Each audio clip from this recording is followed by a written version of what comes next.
One question I frequently get over the years is, when did you decide to become a priest? When did you decide to become a priest? It's actually a hard question to answer, because while it might be started with a specific moment, that sort of the when, I guess, it just sort of happened over a long period of time, just remaining open to what God had in store for me, and so it just crystallized over time. It wasn't like an overnight decision or anything like that. But sometimes in our life we kind of like overnight, instant kind of things. More and more we sort of want things like that just to kind of happen.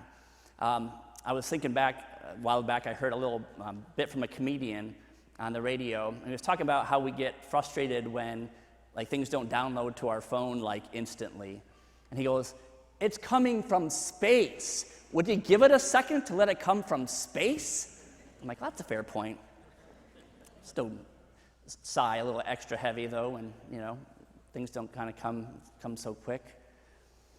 But we like this kind of have everything in our life, and maybe just even in our life in general, to always be under our direction, under our design, under our complete control.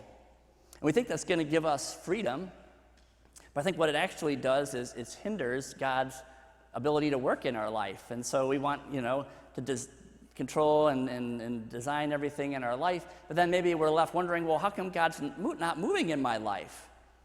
Or maybe better yet, or more realistically, why doesn't God seem to be making happen in my life what I think should be happening? Today we have these two parables from Jesus about the kingdom of God and how it works, about how God works. So we have, of course, the image of the farmer. This is so great that he plants the seed, and then he just sort of goes to bed, and he wakes up, and things just happen. He can't control it. He doesn't, orchestrate this whole growth of plants. They sort of do it on his own. The farmer has his part to play, but of course, first of all, there's things going on below the surface, and then there's just still some mystery. With all of our science and all of our technology, there's still some mystery, with life and creation. I guess another question I get besides when did you decide to become a priest is why? What made you decide? So again, it's not under my design. This whole thing was not my idea.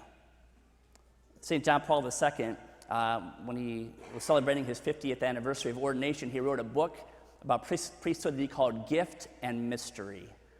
I just love that. It's a gift and it's a mystery. And, the mystery of why God called this guy, I don't know, might be more apparent to you than others, but there it is.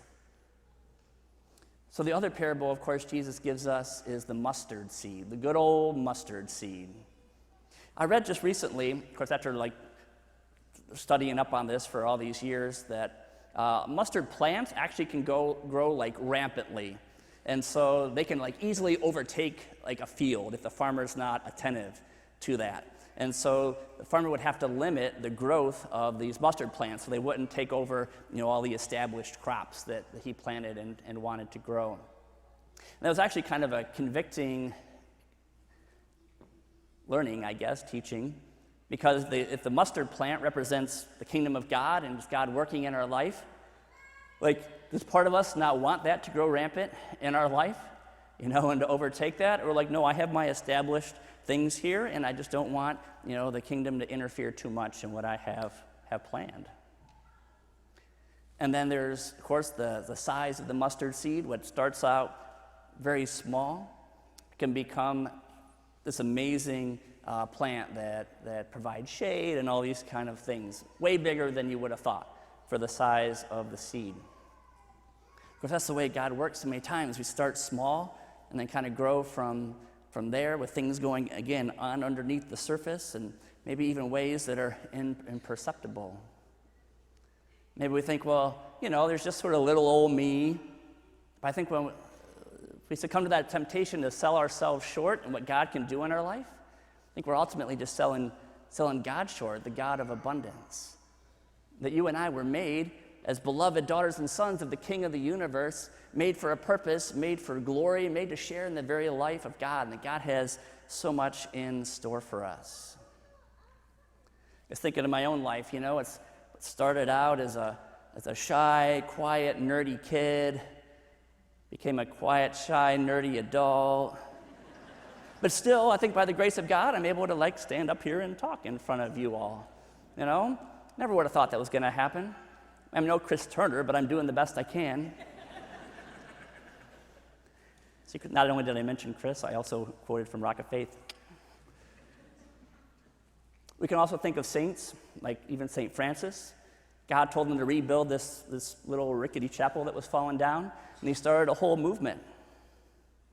We can think of people like St. Therese of Lisieux, who's a young woman of faith, just kind of tucked away in this convent in France, and all she wanted was to be just a little flower in God's garden. Now she's just a very popular and well-known saint, a spiritual friend to so many, and has been declared a doctor of the church.